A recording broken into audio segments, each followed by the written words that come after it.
All right, let's see how many people I have interested at me streaming at this weird hour. So far, it seems no one is watching. It's so weird. I don't understand how YouTube works. I mean, you click stream and boom, you get like 5, 10 people already tuning in. Like, how did they know I was going to stream? Did they get a notification or something? I mean, Dice Punk, how did you know I was streaming? What gave it away? Because I didn't announce the stream. I didn't say I was going to. And I just clicked streaming. And already 4 people watching. Like, how do you guys know that I'm streaming? What gives it away? Because maybe one day I want to make a stealth stream. I want to stream without anyone watching. I'll do one of those bathtub streaming on Twitch. And I don't want anyone to watch. And it's so weird. I still don't get used to the idea. It's like you click stream and boom, already 20 people watching. Then there's other people. I mean, if Amelia Watson would be streaming, she'd probably get 1,000 people immediately. Also, it's like a notification, like you get a ring on your phone. It's like ring via streaming, ring, and you're like, oh, I must see it. So apparently, if I stream at this hour, it's morning for some people, because that would be cool. You see, I realize that my life has chaos, and I want to organize that chaos. Usually, I wake up, I do my videos, 4 videos, and then I used to stream at around 9 p.m. But the problem with this is that it kind of keeps my day busy, because if I want to spend the afternoon with my wife, I can't do that, right? Because it's like, oh, well, let's watch a movie. Ah, shit, I got to stream in 20 minutes. No, I can't. So I want to do all of my work activities in the morning, and then I want to have the rest of the day off so I can relax. It's it's kind of like the graveyard shift. The graveyard shift is the worst because you have like 3 shifts. You have the early night shift, you have the graveyard shift, and then you have the morning shift. So the one that has the early night shift, they go to bed later. The ones that have the early shift, they wake up earlier. And the graveyard shift is the worst because you can't get proper sleep. Like, you go to bed, you wake up, and then you're on guard duty, and then you go to bed a little bit more, but it doesn't really feel like you've been rested. So, that's what I've been doing. It's like I'm working in the morning, like I wake up and I'm stressed about it, I work. And then I have a little bit of time, and then I'm stressed about it, I need to work again. So I'm going to try to move the hour of the stream to something that would allow me to have the night off.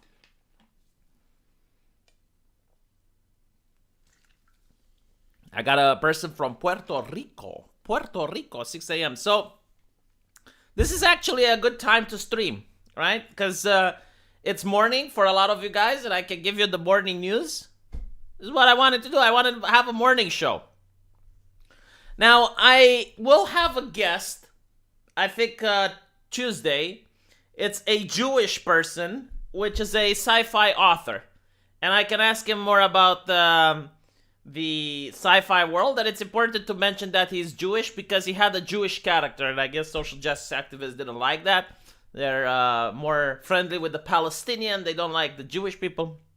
It's not progressive anymore, I guess. So we're going to have a conversation with him.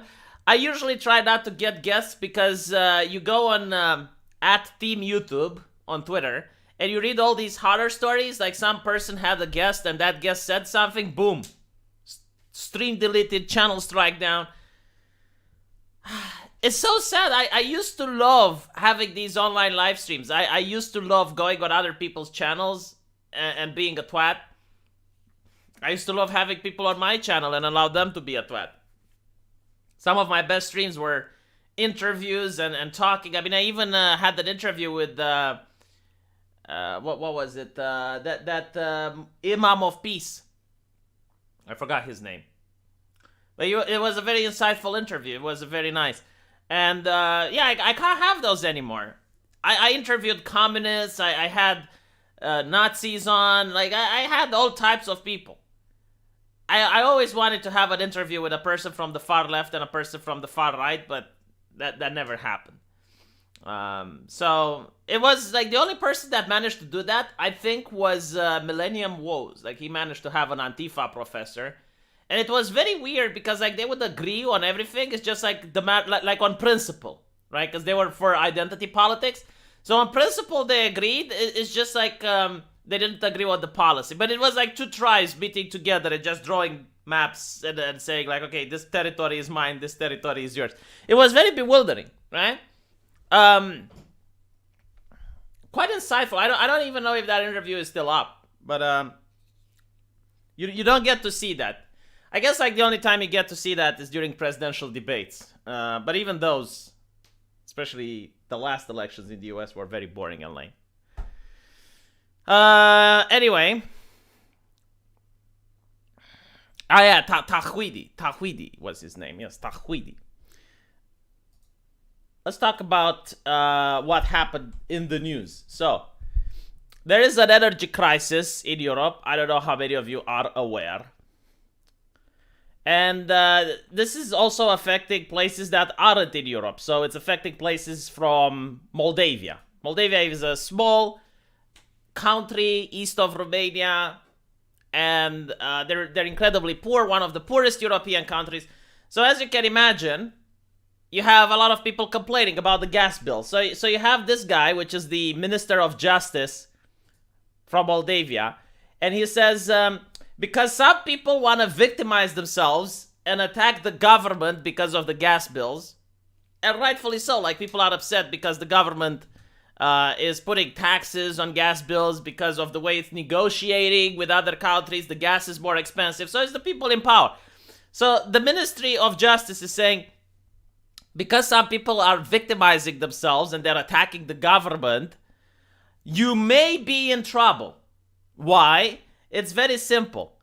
Because by complaining about the gas bill, we may find out how many square meters your house has. And we may find out that you are in violation with not paying your taxes because you declared you have a smaller house than you actually do. So in other words, like, he is literally threatening people that if you complain about the gas bill, they're going to send the Moldavian equivalent of the IRS to check your papers. Like, they're going to do the equivalent of a financial swatting.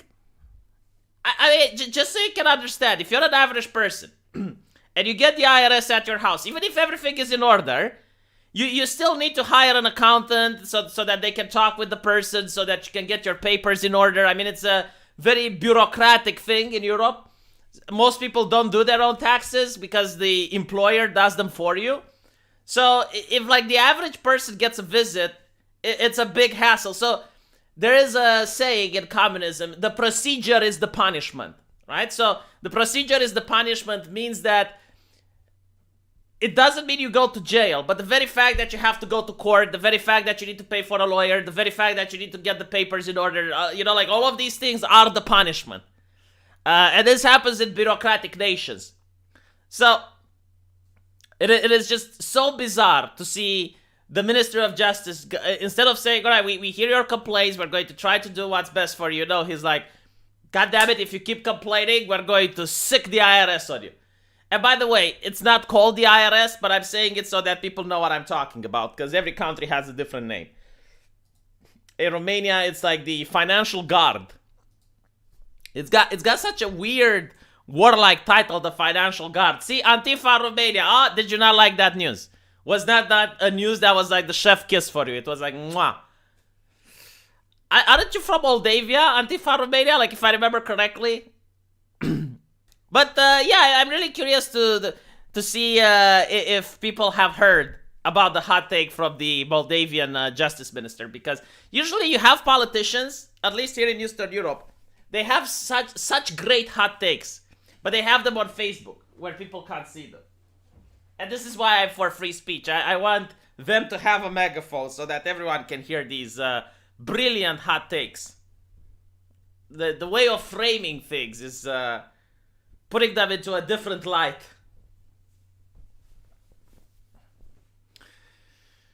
So, you still have the guidebook to Moldavia? Well, apparently it's not really a nice place to visit, from what I've been told. I mean, it's not that it's not nice. There's not a lot of sightseeings. Like, there's not a lot of things that you can see which attracts tourists. So the only good thing about Moldavia, I guess, is the women. They're very ushkushi. I mean, I had some Moldavian girls at both my law and med school, and my God, like, good. And secondly, it's a lot cheaper to buy things from there. So if you go there and you want to do some shopping, but even then, like if you buy things from Moldavia, it's very difficult to carry them across the border because they have very strict border controls here in Romania, and they don't let you just go over there and buy cigarettes, for example. If I'm not mistaken, like a pack of ciggies in Moldavia, it's like less than $1, and a pack of ciggies in Romania, it's around $4, $5, and that's because of the added taxes. It's not because it actually is expensive to make the tobacco. But yeah.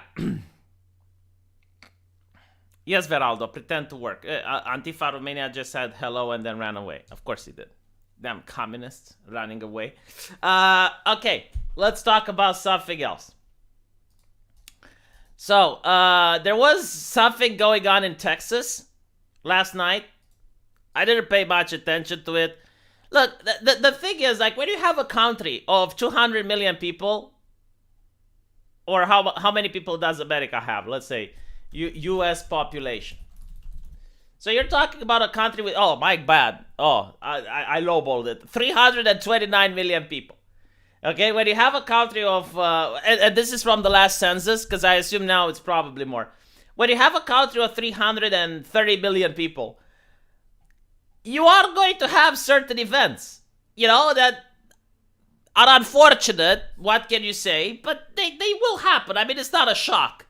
It would be a shock if they happen daily or you notice a huge uptick. But, well, apparently, what happened in Texas was that a man with English accent holds rabbi and congregation hostage. And I'm looking at the title, A Man with English Accent. Like, how many... And we're talking about this in the United States, where English is the language, yes? So it's not a man with British accent, it's a man with English accent.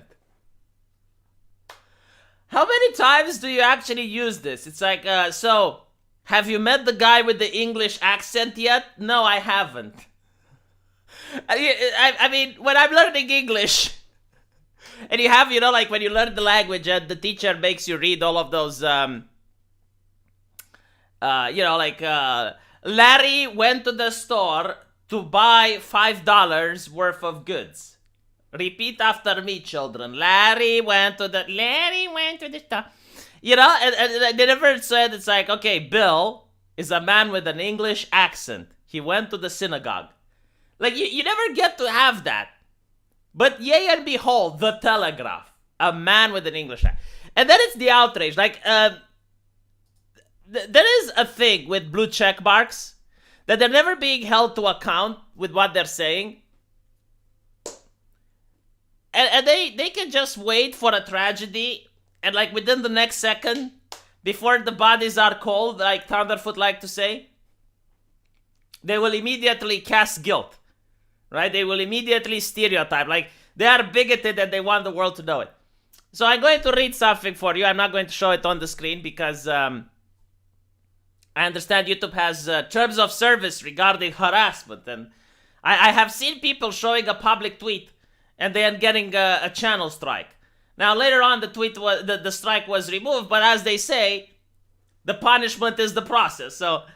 there is a left-wing person saying, North Texas is proving its white supremacist roots, encouraged by the GQP, the state government, and Greg Abbott. Hostage taken in synagogue in Colleyville. So, again, everything bad that's happening in Texas is because of the Republicans. They are the puppeteers behind every tragedy. There must be a smiling Republican, according to these people. Now, everything bad happening in Detroit is not because of the Democrats. It's because of society, it's because of poverty, it's because of other things. But in Texas, and then, it comes out. So, breaking, the FBI Dallas field office has identified the Colleyville synagogue suspect as 44-year-old Malik Faisal Akram. Akram. akram. Where's Abdi Muhammad when you need him? Like, I want him to... Seriously, like, there is a beauty in the Arabian language, the way they say the like, it's almost like they have a fourth larynx. And when you hear... Or the yeah, it's like akram. No, seriously, like, a lot of people struggle with this. Like, you think people... Give me a second. Hold on. Chotomate.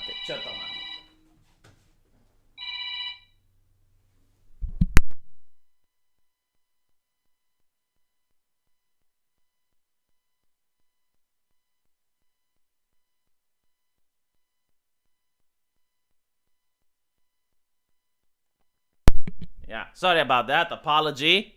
Happens, I guess, if I stream during the day. Well, see, I have friends. There you go. Now no one can accuse me of not having friends. So where was I? Oh, yes. The Arabian language.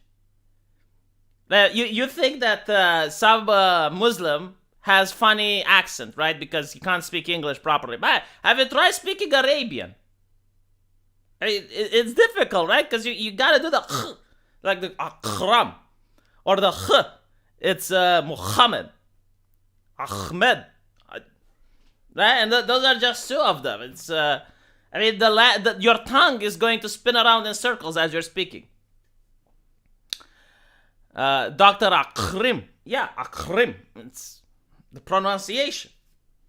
It also makes you more manly when you speak. It's like, I mean, look at the power in your voice. Like, Akrim.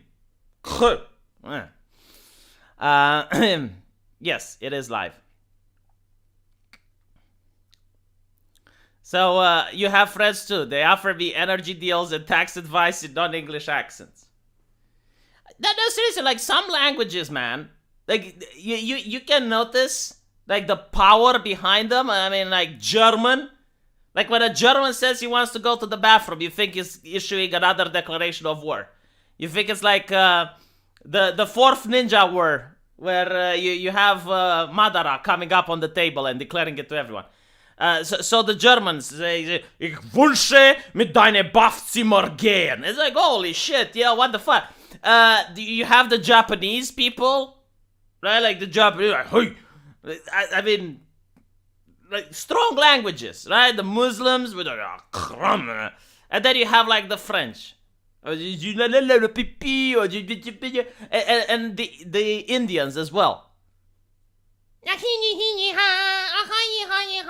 You know, I mean, they don't represent the same masculinity, the same strength and power. They represent, you know, like, just because you don't represent masculinity doesn't mean femininity doesn't have beauty and elegance. But look at the Germany. Geh jetzt in das Badzimmer. I don't even know if I can make jokes like that. I mean, if I was H3, you can't do that type of humor. Even though, like, everyone would laugh because it's in good faith. I mean, it's not spiteful or anything. It's problematic, isn't it? Oh my God, it's problematic. It is problematic. We need to shut it down. Shut it down because it's problematic. We can't allow people to hear that. We make people have bad thoughts. Yes. Romanian sounds like Latin. What the fuck are you talking about? Romanian sounds like the Roman Empire is coming.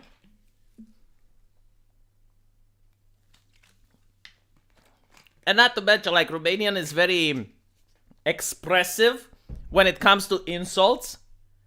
Like, for example, when you tell someone, I want to take a piss on your mother's cross. Like, do you understand how much is there to unpack in that sentence? Like, so first of all, you already visualize that person's mother dead, and that she's in a grave, and there's a cross, and you want to disrespect and defile that grave just to upset the other person. And you just say that within a couple of words. Like, in a couple of words, so many insults are being expressed. Like, this is why we don't have that many social justice activists in Romania. Like, they can't cope. If they think, like, words are offensive and stuff that you see on Twitter is offensive, my God, 2 or 3 Romanian curse words, they're decimated. The entire academia has been floored. They're in a fetal position and crying. You go to Columbia University, and if they would understand Romanian, you throw 2 or 3 Romanian curse words. Like, those people can't even. Like, they're frozen. It's like a sonic stun.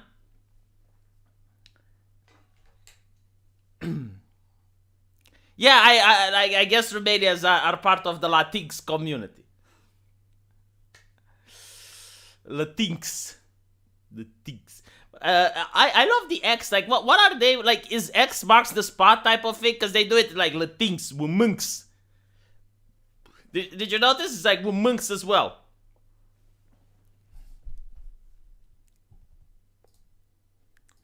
Romanians can make America racist by stealing their petrol? Okay, you must be delusional if you think that happened for years and the officers in that American military base wanted in on it.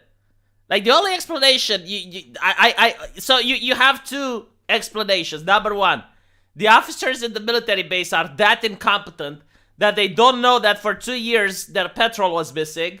Or number 2, they were in on it. Which one is more likely? In other words, which one do you prefer? Bigotics. Yeah, you know what? I'm going to ask leftists from now on to stop calling me a bigot because it's offensive. Instead, I want them to call me bigotics. Stop calling me a racist. It's offensive. Call me racist. Anyway, right. Rustavius is at work. Well, I'm sorry, Rustavius. I'm trying different hours to see what works. V, can you find me a Romanian wife? I'll be good to her. So I remember Mr. Dylan. But unfortunately, it doesn't work that way. You need to seduce her. Honestly, like, seducing Romanian women isn't that difficult. Just use Facebook. Use Facebook and talk to them. They know English. They will talk to you in return. Conrad Severin Hillstad with 50 Nokians. Jihadi John 2.0. No, apparently they took him out, if I'm not mistaken. So the crisis was averted. I haven't looked into it because I'm not an ambulance chaser. I really don't care what happened. I just found it interesting, the headline. Now, apparently, we got... what was it called? Damn it, I forgot the name. Oh, yeah. So, Microsoft Word... Spell check. Political correctness. Let's try to see if we can find this.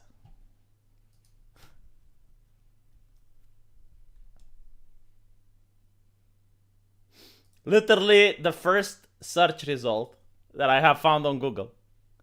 Last updated January 17th, so it's today.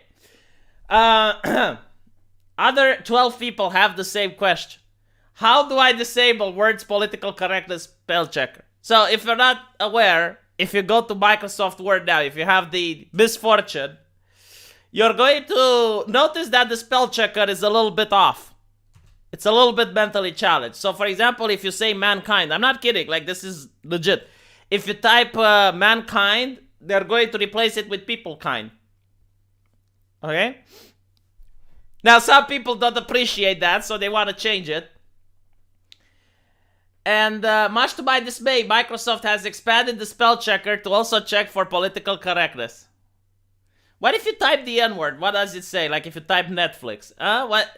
While I agree that it's important to not use offensive language, etc., it can be rather annoying. Well, it can only be annoying if you're using offensive language.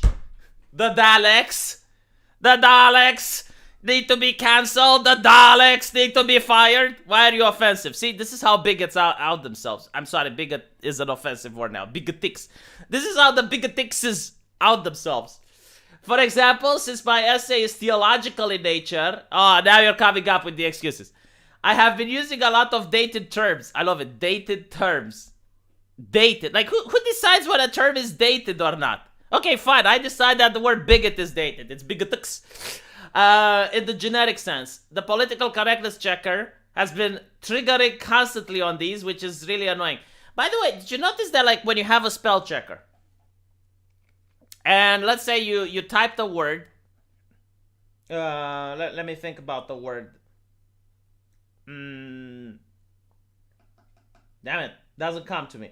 But let's say you type a word which means something okay, you type some jargon. Okay, so you type a jargon and it's not spelled correctly, but it is within the like LOL. Okay, LOL is a perfect example. So you'd say LOL like 3 or 4 years ago, and they would detect like that is not a correct word. The algorithm would point out that LOL doesn't exist. But you have an option so that it always ignores it. So that, like, for example, you say LOL, and the algorithm says, oh, this is not a word, and you're like, no, never talk to me about this, because this is fine. Apparently you can't do this with the political correctness checker. So apparently, we appreciate your raising concern. Based on your description, you're having issues with spell checker. Allow us to check to further direct you to the correct avenue. Spell checker works intensively in Word Online and could possibly check for political correctness too. We understand the nature of your essay, however. The workaround is to turn off the spell checker feature. Wait. So you need to turn off the entire spell check? Get the fuck out. So you get like misspelled word language. Okay. So the only workaround around it is to turn off spell check entirely. So if you just want a spell check for grammar, they don't allow it? Like, you need to spell check for grammar and political correct. Am I reading this correctly? You know what? I'm going to report abuse on this one because holy shit.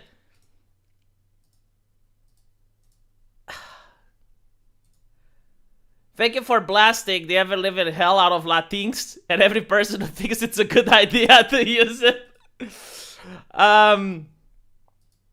Well, I like that people use Latinx because I immediately stereotype them. Like, I put them in a box.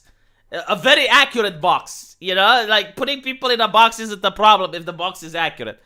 Your strategy worked. I'm not yet awake enough to think twice about this super chat. Well, thank you, Ghost of Zara. I guess I'll stream more often at this hour. So now I can tell people to refer me as literally Hixler. Yes, absolutely, you should. This is how I'm going to win the Twitter arguments from now on. I'm going to be like, oh, you're insulting me. It's like, no, I'm not a bigot, I'm a bigix.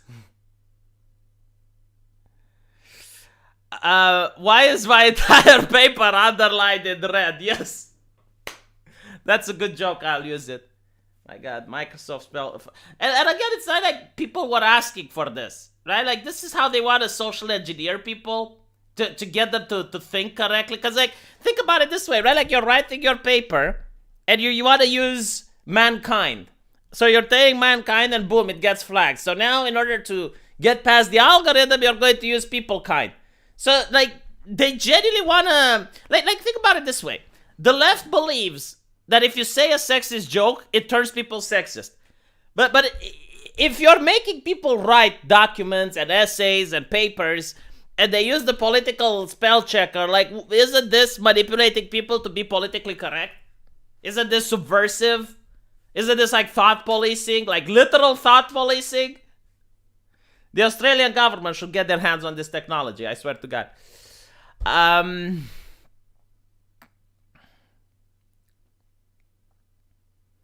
But yeah, I mean, you can turn the spell checker off. Yeah, you can. But like, apparently you can't turn off the political correctness. So you either turn off the entire thing, or you turn on the entire thing. It comes in a package. It's a package deal. And the problem is, like, if you're writing something for, I don't know, like legal papers or something like that, you want to make sure there's no errors. There's no spelling errors. So when you do that, well, you can't use the spell check. Now, obviously, people can use something else. Like, you can use Google Docs or something else. But the question is, what happens when all the companies are going to do the same? So when you spell check, you're going to also spell check for political correctness. The only workaround on this is that if you're Romanian, there is no political correctness, okay? Like, people kind doesn't exist in Romanian. So, thank God for that. Windows 11 will allow them to have full access and control to your files. They'll be able to delete things from your drive, and they'll be able to report to the police for verboten stuff. Didn't they actually do this? Well, not to this extent, but like Google. There was like at the beginning of the pandemic when Google wanted to get rid of misinformation, or as we like to call it, thought crime. There was like this documentary. I forgot the name of it. I think it was like an Alex Jones documentary or whatever. And they were removing it from Google Docs. So like if you had it for yourself, like you weren't sharing it around or anything, like you just had it, like it would be removed, like gone. And I was like, okay, well, I guess that is the way of the future. Like, think about it. If Microsoft Windows 11 does this, and they can actually take control of your computer and delete files or know what you have or blah, blah, blah. Well, people don't use diskettes anymore or CDs. So now everybody is going to have to store that information on a USB, and you would have to uncouple the computer from the internet. Like, it's going to get ridiculous.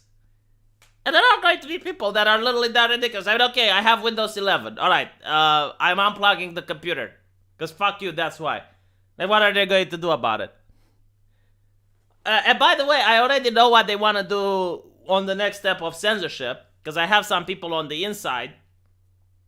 And they actually told me about this, and it does seem legit. So one of the things that they're really worried about right now is that most platforms, like most social media platforms, they already have terms of service. So thought crime is low. But the thought criminals are now sending emails. So, for example, Andrew Gab on Torba keeps spamming me with his Jesus shit on a weekly basis. So, they're upset that these people manage to reach a wide audience. And you have a lot of people on Substack, and they have like huge mailing lists. They have mailing lists of thousands of people. And they may manage to bypass social media by communicating the thought crime. Now, what they want to do, and this is what a lot of people don't know, a lot of the a lot of the emails that you're supposed to be getting, I think like 75% of them or so, they're marked as spam, and they literally do not enter your mailbox. And the reason for this is that they're legitimate spam. Like you have malware and viruses and all of these things, which are blocked before they can get into your inbox. Now, in your inbox, you have a spam folder, but the spam folder is actually just like a 10% of the entire spam that you're receiving. So the spam folder is something that's a gray area, like the system doesn't really know whether or not it's spam or not. So what they want to do is that they want to add hate speech to spam. So they want to add the thought crimes to spam. So for example, if you have a mailing list of 10,000 subscribers, which you're pushing thought crime towards, well, they're not going to receive that information because they can just mark your address as being unsafe. So you won't even know that you're getting these emails. Like, that's the beauty of it. The person sending them doesn't even know people aren't getting. So imagine this, because a lot of people say, well, just make a new domain. Yeah, like, you can make a new domain, but the problem is, like, you're sending emails, people aren't getting them, you don't know about it, so you're writing, like, all these articles and blah, blah, blah, and you keep sending them out, no one receives them. So now that you have a list of 10,000 people, you realize, oh shit, they blocked my domain. So now you have to start a new domain. So now you're, yet again, sending email, adding people, blah, blah, blah. And you have to create the list from ground up. So it's now a game of whack-a-mole. But, most people won't even know who's sending them new emails. So it is what it is. Like, it's I guess, the new domain of censorship. Dominique Turner, Happy New Year, Mr. and Mrs. V. I would like to try this buyer's remorse. I keep hearing about it. Well, I bet you're already feeling remorseful for giving me 20 pounds. That's a lot of money, man, like 20 pounds. Especially with the British lira going up. I don't know why we call it the British lira. Like, do British people even know that Europe calls it the British lira? British lira. So weird. Anyway, right. Let's talk about some entertainment. We got people upset about the new Batgirl suit. So I'm really surprised that they're still insisting with the Batman franchise. Well, actually, not just the Batman franchise, like with the cape shit. Like, okay, look. There are trends And I agree that there are trends. So you have like a specific genre which becomes really popular, and then you have like a lot of copy paste. So, for example, you had the spaceship genre, right? With Star Trek. Everyone likes spaceships. Okay, let's make Hercules in space, Andromeda. Let's make Stargate. Let's make Battlestar Galactica. Let's make, right? So like they're making like this genre. Fine. And then it moves on, and it's like, okay, what do people like? They like ancient stories. All right, let's make Hercules. Let's make Xena. Let's make Young Adventures of Hercules. Let's make Sinbad. And like, fine. So you went from space, you went to ancient times, you went to zombies, and now it's cape shit. It's like superheroes. Move the fuck on! Like, you milked it, okay? You don't even need to come up with something new. Just go back to something that existed. At this point, I would rather watch some spaceships. Okay, they're too expensive to make. Give me something else. I would even take zombies. Just give me something else. I'm sick and tired of superheroes. No one wants them, especially not when they look like this. I mean, I have seen cosplayers. And a lot of people say that, oh, well, look, it's actually accurate. It's like in the comics. Dude, I don't care. It looks bad. Alright, like, just because it looks good in the comics doesn't mean it's going to look good in real life. Haven't you learned this shit from Cowboy Bebop? Just because it looks good in an anime doesn't mean it looks good in real life. Now, I want to point out that a lot of people are like, oh, well, it looks just like, it looks like in the comics, blah, blah, like in the comics, blah. Okay. Let me see if I can show this. This is a cosplay. Alright? It's a cosplay. I mean, someone that doesn't have access to millions of dollars managed to do this. And it looks great. Why couldn't you do this? Now, well, okay, it looks cheesy. But maybe it's... What's wrong with looking cheesy? What is wrong with looking like that? Like, make it a kid's show, for fuck's sakes. Make it a kid's show for teenagers. I mean, I grew up with Batman, and whenever Batman threw a punch, there was a big pow on the screen. Make it a show for teenagers, then. Did you know that teenagers would lap this up? Just make it like Xena, but with Batgirl. Doesn't need to be cringe. I guarantee to you, like 10-year-olds, 12-year-olds would watch this. What's wrong with making something for kids? Ah, well. The hell do I know? Honestly, if I ever get too rich and I want to lose body, I will hire social justice activists to give me advice. I will take your body, Abak. We'll take them all. Yeah, it's gotta be demoralizing and depressing with edgy comedy. This is another thing that I noticed.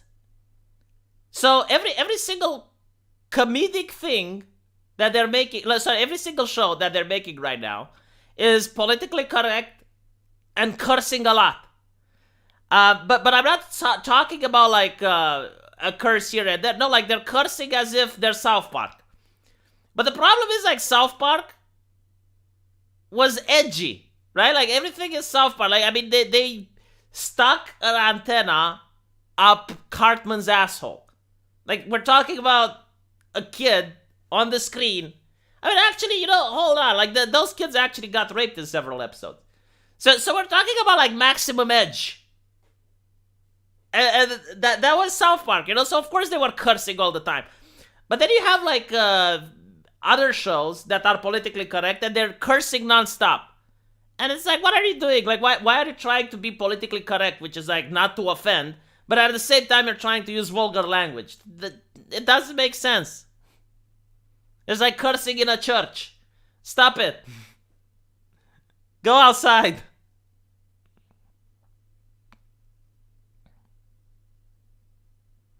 I showed the kids the original Batman on YouTube. They were humming the catchy tune, da-na-na-na-na-na, Batman. Yeah, I mean, that's the thing. Like, if you make things for kids, you don't need to get serious about it. Yeah, you can have Batgirl just dressed up in a very cringy costume. And she can do stuff. And she can have, like, shark repellent in her belt buckle. Like, no one cares. It's for kids.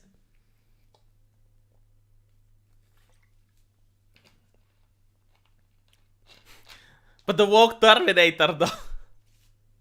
You know, I'm really pissed off because there was something that I really liked in the woke Terminator.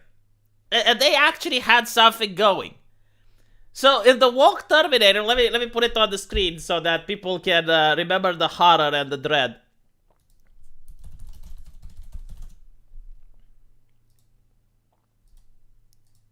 Okay.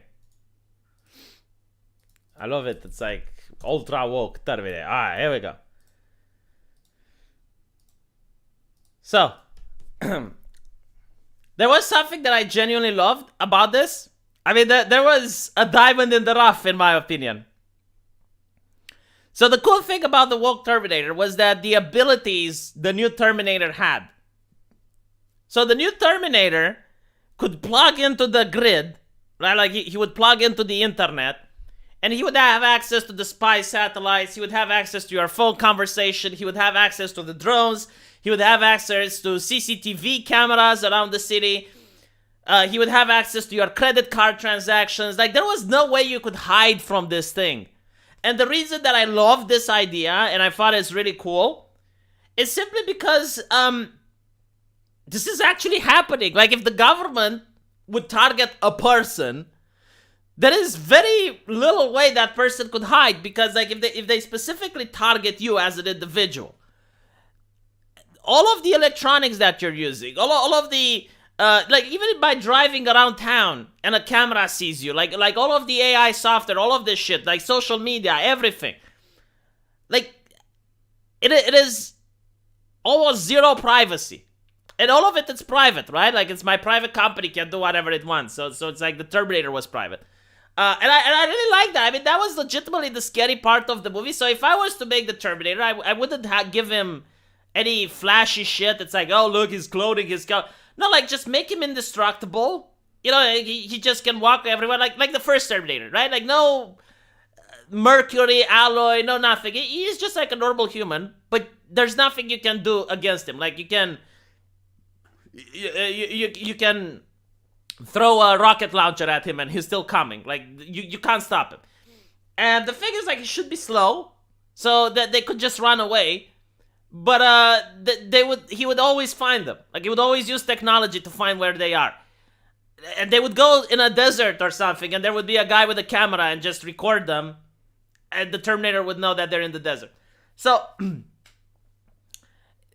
That would be cool, you know, because it shows like they can't hide. And eventually, like, they get tired from running because they keep running and running. Like, they don't get a single moment of peace. They run out of money. They run out of resources. And that would be, like, the whole thing. Like, the Terminator would be slow, but he would just keep coming. Like, there's no way to stop him. And by the way, I also like the idea of, like, augmented humans. That in the future, for example, you might have human augmentations. And the reason I find it creepy, and this is something else that I would have... like in the future, there might be stereotype around this chica, around Justin Bieber, because she uses augment. So think about it this way. Like, let's say someone can put a chip in your brain, and that chip manages to make you think 10 times faster, manages you to be 10 times smarter. Now, that chip would be optional. Like, you wouldn't have to force people to have it. But think about it. The people who don't have it, like, they're not going to get jobs anymore. Like, they're at such a major disadvantage that there is no possibility for you to integrate in society unless you get the chip. Or imagine like a genetical augmentation to your spine, and all of a sudden you can lift 10 times higher. Like, everyone that wants to hire someone in construction or at a warehouse or any working job will require people to have that chip. Because without it, you can't compete. Like, there's no way. Like, why would you hire, unless you do it for ideological reasons? But even then, like, how are you going to compete with the competitors? Like, unless you want to make money, you're going to have to hire these people that are 10 times stronger, 10 times smarter. So, you know, like, in the future, you could actually talk about this faction of humans which decided to chip in versus the faction of humans that didn't decide to chip in. I mean, there was just so much you could do with the Terminator that would actually be cool. Like, you would have to flesh out this ideology. But, you know, like, maybe the humans that are augmented are using the people that aren't augmented as foot soldiers. Like the people who chose not to augment, they're second class citizens and they're being mistreated, right? So it would be like a faction of humans that's kind of at war with itself, right? And they're fighting against the machines. So basically, like the unaugmented, they hate the augmented. They really despise them because, well, they think they're better and like they took our jobs mentality. But they have to join forces and fight against the machines because the machines would wipe everyone out. And the machines themselves, like that would be the cool thing. It's like they can tap into the grid. They can see everything. They can find out where you are. They can do all of that stuff. That's how I would have done the Terminator.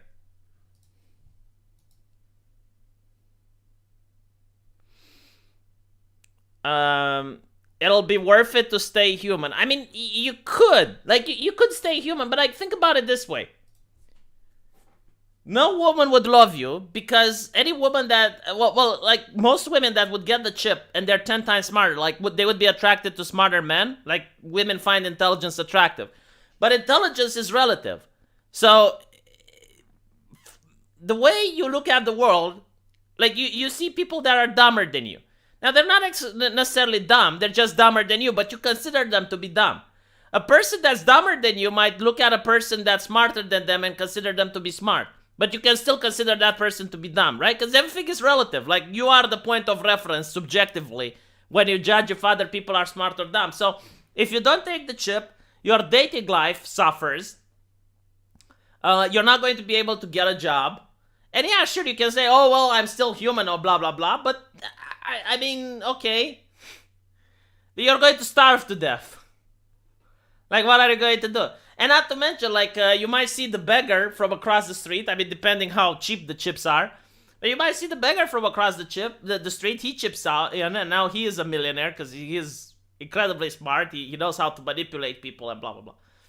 So, I don't know. It's a dark future. Like, hopefully, these augmentations will never become a thing.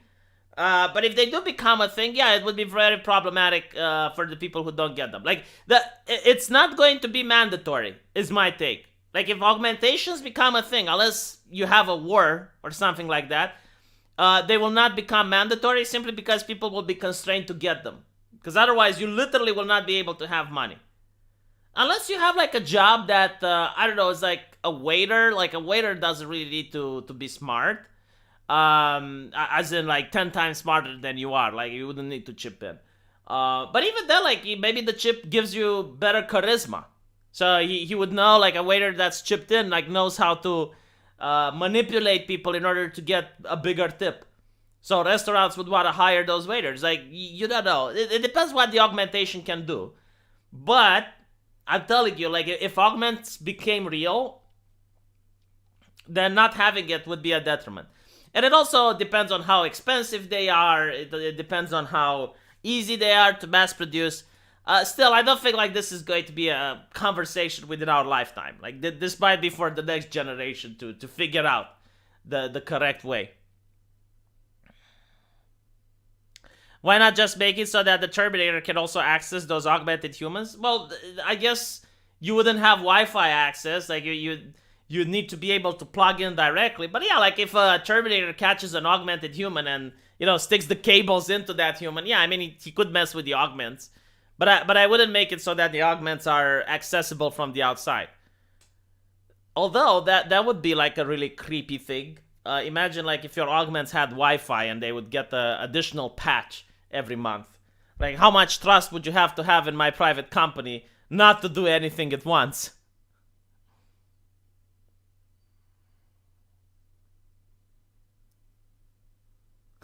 Not augmenting your children will put their health at risk. No, it would be like not augmenting your children will put their future at risk. That's because that would actually be true. Like, you would. What if augmentation started off as a way to inoculate yourself against the new pandemic? No, I don't think that. Like, dude, like this whole thing with the pandemic is just like the problem of the decade. Like, I don't think 10 years from now people will even talk about it. It's the same way like people didn't talk about the Black Death or the Spanish flu. It's going to go away. But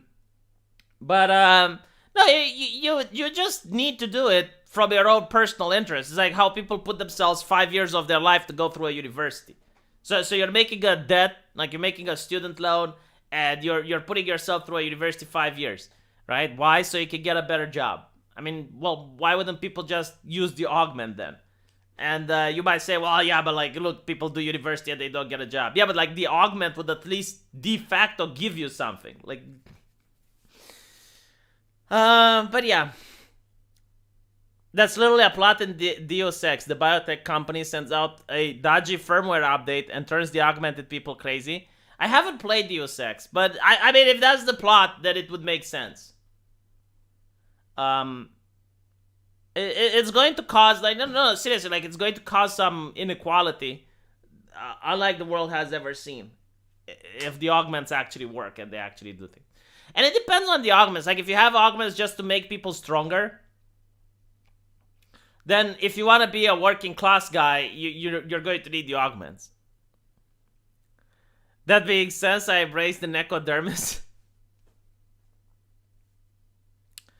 Yeah.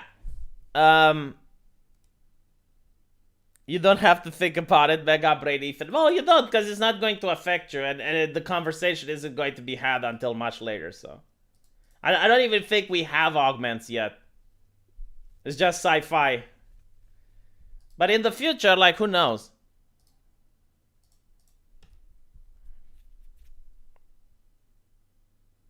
University is already a served-on contract for the majority of graduates. Well, the thing with university, I'll tell you the problem, right? So let's say you make a loan for your house.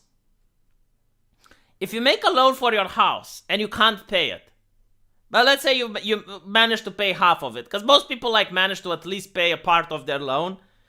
Well, if you paid half of it, then the bank will sell your house, and you repay even more of that loan. So the chances of like you being in complete debt is a lot lower. It still exists, but again, like if you make a loan for a car, right, you can sell the car and repay some of that loan. With a university, you can't sell your university degree and repay the loan, so the loan is always there. And honestly, like a lot of people are really dumb. Like for example, if you live in a trailer and you want to go to a university that you can't afford, and you go to gender studies or some shit, yeah, that's a dumb decision. I'm sorry to say this. It's like, no, it's dumb. And, you know, this ideology that everyone can be whomever they want to be, no, that's wrong. Okay? Like, you can't be whatever you want. You can't be the Democratic state governor of Detroit. You know, like, there are certain things that you need to set your expectations. Yeah? Like, you can't be an astronaut. You can't be a 5-star general. Like, fuck off. I really hate this ideology of... which is coming from the West, by the way, that everyone can be whatever they want. Like, I can't be a rock singer with my voice. I mean, you need to have some realism in your life, for fuck's sakes. This is the problem. There's no pragmatism. There's no realism. There's no cynicism anymore. It's just hopes and dreams. Yeah, well, hopes and dreams on a piece of paper can give you a contract of serfdom with the government for the rest of your life. So it's really dumb. I just hate this thing. And not to mention, like, all these leftists, they're like, oh, repay student loan, cancel student debt. Why are they asking for the student debt to be stopped? Because at least they could stop it right now. It's like, just stop the student debt. If you think people are that incompetent and they sign shit that they don't understand, and you are a victim of it, why not ask it so that other people can't be victims? At least start with that. But no, what they want is for people to have their debt repaid, right? So the government like would pay off their student debt. And people should still make loans in the future. So that they hope that the government will cancel their loan. Like, it's so fucked up, it makes no sense. But it's a good talking point, I guess. And it gets you votes.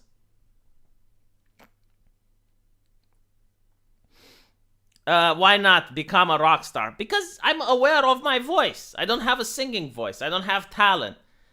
Like, knowing your limitations is actually... See, this is Eastern philosophy, like Chinese shit. Like, they will always say, know your limitations. Because everyone has limits. And just because you can't do something doesn't mean you can't do something else. Just because you're bad at math doesn't mean you're not good at construction work. So you need to be aware of your limits. Like, be realistic.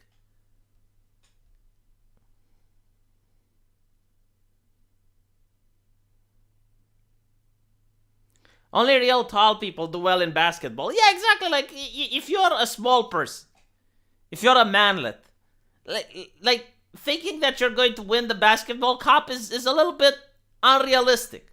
You can't do that, right? So if you take a loan to a university, like a sports university, we have those in Romania. I don't know if you have them in, but they train you to be an athlete, right? So like if you make a student loan so that you can learn to play basket, and then you're trying out and then like no one wants to put you on their team, and you're losing money. I guess the thing is that when you look at the physical attributes like size and weight and say, like these are objective and they're proven. So no one is going to think or expect that a small person can play basketball at the championship level. But everyone expects that little Johnny can be a mathematician. And that is so stupid. Like, maybe little Johnny is dumb. Like maybe he's knocked in the head. Maybe he doesn't do calculus very well. Maybe little Johnny can be a great basketball player. I mean, knowing your limitations is more essential as a philosophy than the idea that, you can be whatever you want to be. Just put your dreams to the aspiration and more platitude bullshit.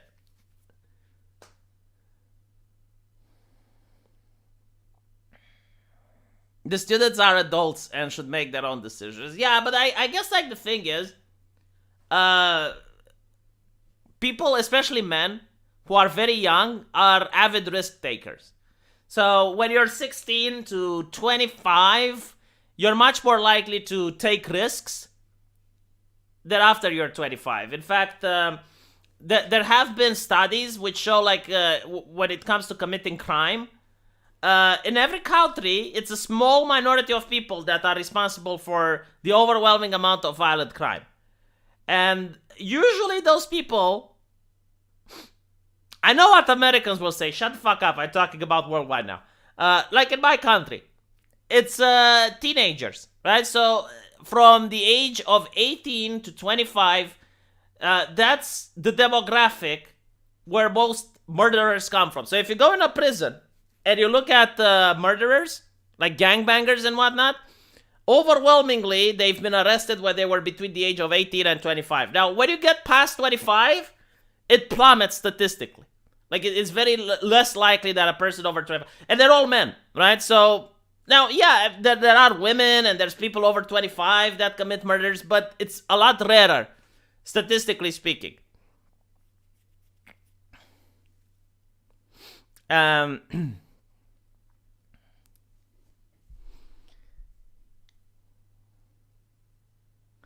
can you use auto-tune if you want to sing death metal? Like, there is no way. Like, barking in a microphone with auto-tune, I don't think that works. To confirm, I used to love playing with spiders and scorpions when I was a little boy, but now my god, I'm literally the same. Yeah, when I was a little kid, I used to love to play with spiders, and now I'm spooked by them. But yeah, like when you're a kid, you take all these dumb risks that you wouldn't as an adult. I mean, I used to jump between buildings. Now, sure, like the gap between the buildings wasn't large. But if I would have fallen down, I would have died. I mean, it was between two buildings that were 8 floors high. I would never do that as an adult. And I didn't have a reason to jump. I just did it because it was fun. Like parkouring, another example. Like, you don't see a lot of people parkouring over the age of 25. And it's not just because they can't do it. It's just like they don't see the sense in it. The only way you could have like extreme sports, like an extreme skater, right? It would probably be like Tony Hawk. But the reason he would do it is because he's making money out of it. So it's a brand and it's, like fine. But usually like most people aren't risk takers over the age of 25. And it's overwhelmingly men. Very rarely will you see women doing it. But there are also some women that are risk takers. So my point is, like, yeah, if you're willing to jump between buildings with a gap, then you're also willing to sign a paper that says it's going to give you money to go to a university.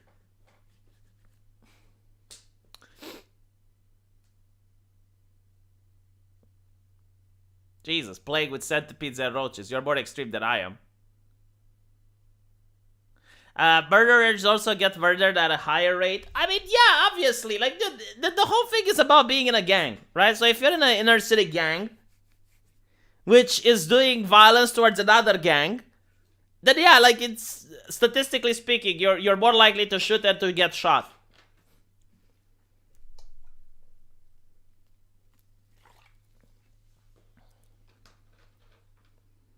$25 to $40 a pack of ciggies in Australia. Holy shit! Well, I guess is the wage in Australia is a lot different than here in Eastern Europe.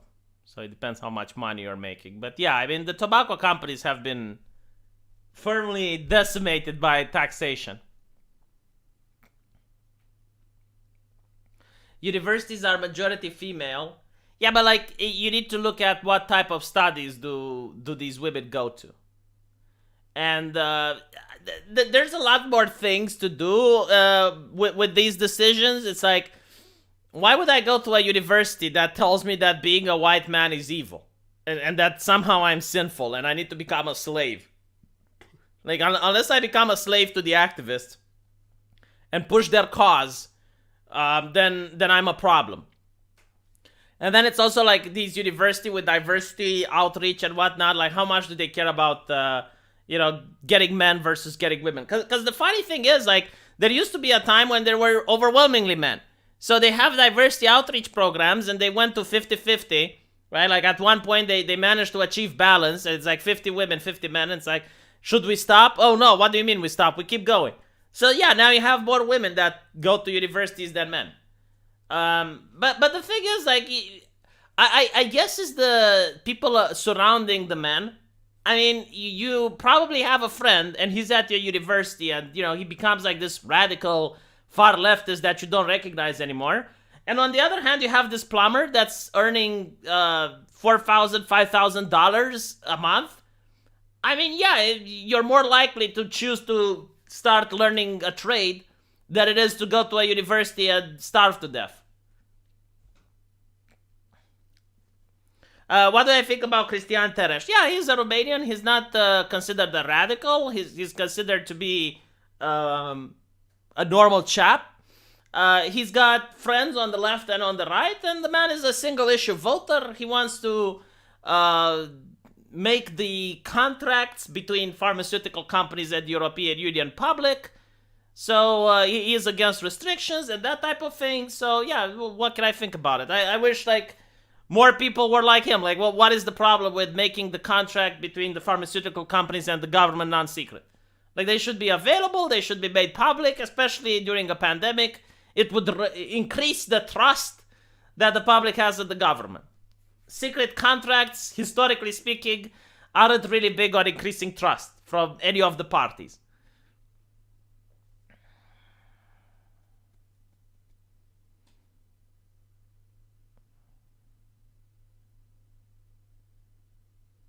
I've seen a video yesterday where a student that graduated in economy said he took student loans because he didn't understand interest rates.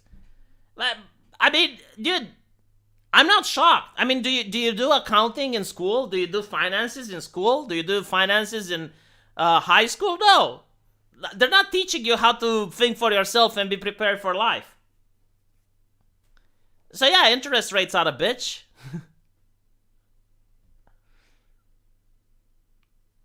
And it's not that they don't understand it. I think that even if they did understand it, they would just take a risk. Like, the thing is, when you want your debt to be abolished, like, which person wouldn't want their debt to be abolished? Right? I mean, everyone does. I have a loan at the bank for my house, for my mortgage. Do you think I wouldn't vote for a politician that would promise that they would abolish it? Yeah, because you think about the short-term gain. And even then, it's like, okay, well, Romania went to shit because of how I voted. Time to sell my house, pack up, and go to another nation to fuck up. So it's understandable.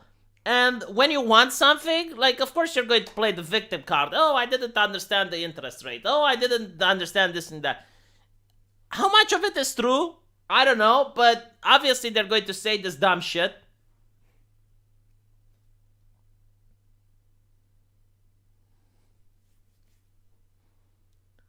Compound interest was taught to me by my math teacher. Yeah, but like, let's be honest. She probably didn't teach you because it was in the curriculum. She probably taught you because she wanted to. Why, thank you, Sparrowski lady. I I have seduced a woman. I have seduced the lady.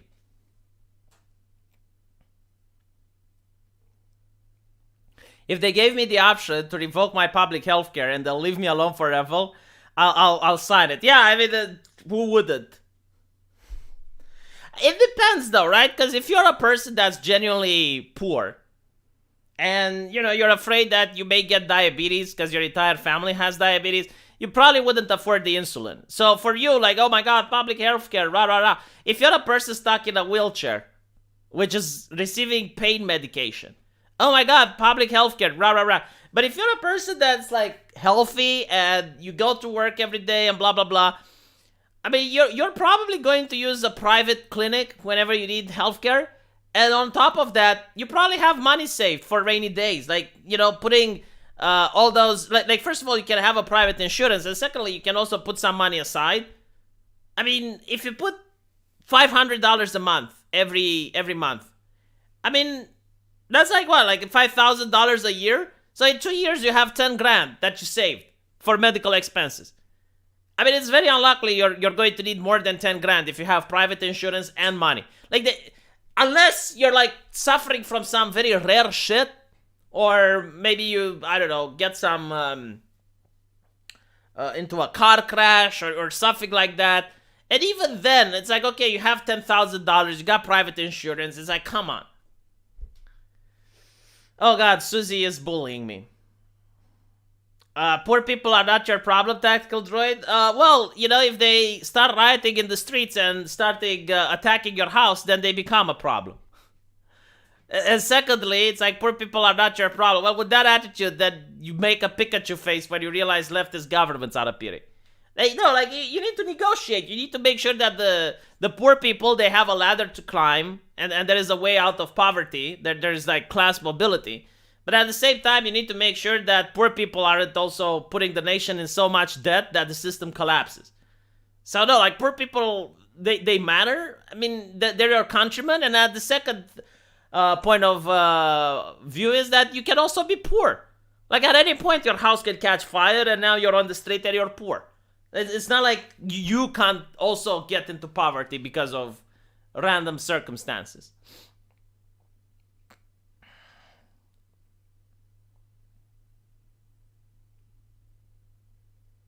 Yeah, exactly. Like, the poor will always be with us. Well, like, poor is relative. Like, you're poor too. Did you just say you have another house? So you're not poor. I mean, there's always someone poorer than you. I don't even, like, I'm willing to bet that you're not even within, like, the lowest 50% of poor in Romania. So, it depends, right? Anyway, right. Thank you guys for watching. This was a great stream. I'll probably stream at this hour again tomorrow. And check my videos out on my main channel. I'm going to upload them in a couple of hours.